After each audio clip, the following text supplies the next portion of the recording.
Okay, continuing on with trig identities, I need you to find page 2 of Using Trig Identities, and the problem that's on the screen right now is number 5A at the bottom of the worksheet.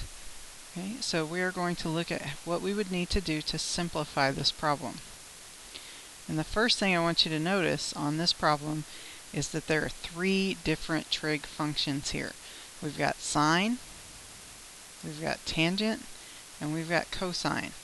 And when you've got more than 2 trig functions, it's sometimes confusing to work with more than 2 at a time. So what we want to do is we're going to use the hint at the top of the page and change everything in terms of sine and cosine. So we're going to leave the sine of x like it is. Tangent, though, could be written using a quotient identity as sine over cosine.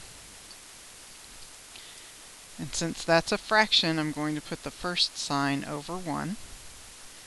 Okay, and then cosine we're going to leave the same too, but again we're going to make it a fraction by putting it over 1. Okay, and the reason we want to change everything to sine and cosine is all the other 4 functions can be written with sines and cosines, but it's more difficult to write a tangent, things in terms of tangent. So sine and cosine are kind of like your most basic functions. That's why we use those a lot. Now let's look for some algebra that we can do to this problem. So the first part, sine over 1 times sine over cosine. Sine times sine is sine squared. 1 times cosine is cosine. And now we've got 2 fractions to add together. Okay, and if we had numbers, we know that we would have to find a common denominator to add or subtract. So we're going to have to do the same thing here, even though it's trig functions. Find a common denominator before we add. Okay. So our denominator is going to be cosine. So on the second fraction, we're going to have to multiply the top and the bottom times cosine of x so that we will have a common denominator. And that's going to give us sine squared over cosine plus cosine times cosine is cosine squared. And we're going to write that all as one big fraction since they have the same denominator now. And that is cosine of x. Okay, now look at your identity chart. When you've got squares in the problem, something to the second power, as we do here, then that's a hint that you might need to use a Pythagorean identity. Okay, so if you look on your chart for your trig identities, you'll see under Pythagorean identities the first one is sine squared plus cosine squared equals 1. So that whole top part is equal to 1. So I'm going to replace it. And then if we have 1 over cosine, that is a reciprocal identity, and 1 over cosine equals secant. And that would be the answer to this problem. Now, as far as knowing when to stop, what's the answer? You will either have multiple choice answers or matching answers, or I will tell you what the answer is up front, and you will stop there. The worst thing you can do on these problems is not try anything. Substitute something. Even if you make a wrong turn, we will get there eventually. Okay? Okay. So now let's look at part B. This is number 5, part B. Okay. And again, we've got 3 different functions. We have secant, we have cosecant, and we have cotangent. So let's change those to sines and cosines. If you want, pause the video for a minute and see what you can do with this problem. Try to go as far as you can, and then start the video again. But you should try this on your own first so that you'll see if you're at least getting the first steps right. For secant, we're going to replace it with 1 over cosine, because that's the reciprocal identity. Cosecant is 1 over sine. And cotangent can be written as cosine over sine. So we took 3 different functions and we've now reduced it all to just cosines and sines. Okay, so the first part was multiplication, so let's go ahead and multiply that together. So 1 times 1 is 1, and on the bottom we just have cosine times sine. Okay. And now I've got two fractions to subtract. So again, when you're subtracting fractions, you must have a common denominator, and our common denominator this time is going to be cosine sine. So the second fraction needs a cosine. Whatever one fraction has that the other doesn't, you have to multiply that, top and bottom. So now we will have 1 minus cosine times cosine is cosine squared. And since they have the same denominator, I just write it down once. And I've got 1 minus cosine squared over cosine times sine. Okay, now again, look at the top part.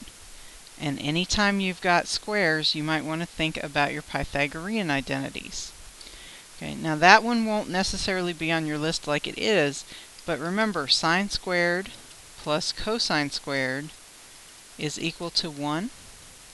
Well, what happens if we rearrange this a little bit? Let's move the cosine squared to the other side.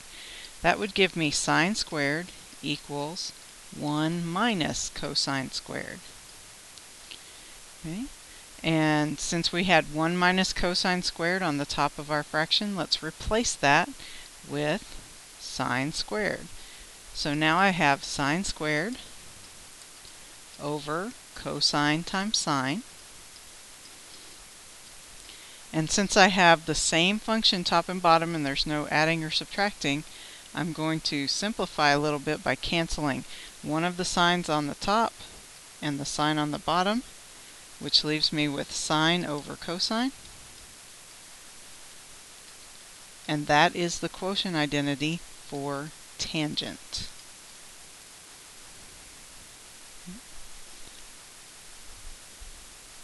Again, try something. Even if you don't get exactly where you need to go, you may just be one step away, or we can fix what you're thinking about, but you've got to try something.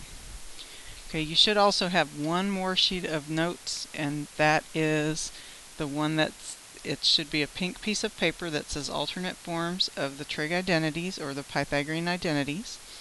And all this is for is to rearrange and put these identities into different formats.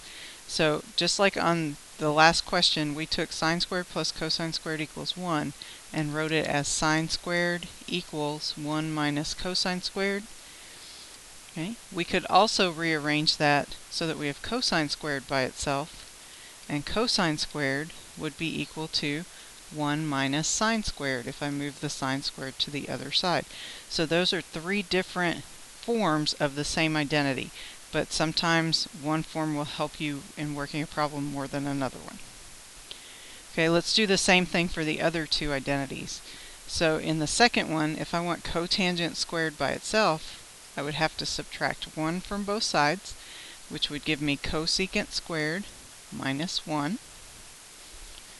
Okay, or I could keep the 1 and move everything else to the other side, which would be 1 equals cosecant squared minus cotangent squared. Sometimes you will see this as cotangent squared minus cosecant squared, where it's backwards from what we just had. And if that happens, if you want to flip the two things that are being subtracted, then the 1 would become a negative 1. So it's just all opposite signs. Okay, let's do the same thing for the last one. Pause the video for a second and see if you can write out some different forms, and then start it again and see if your forms are right. One form of this equation would be tangent squared equals secant squared minus 1.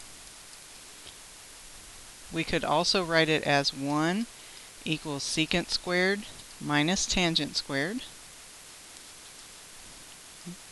Or, if I flip those around, I would have negative 1 equals tangent squared minus secant squared.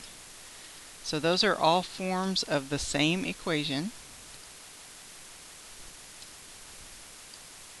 Okay. And again, if you see a secant squared minus tangent squared in a problem somewhere and you have these notes, then you can substitute in 1. If you don't have the notes, you have to start from the original Pythagorean identities and and rearrange them every time. Okay. Practice your identities, keep memorizing.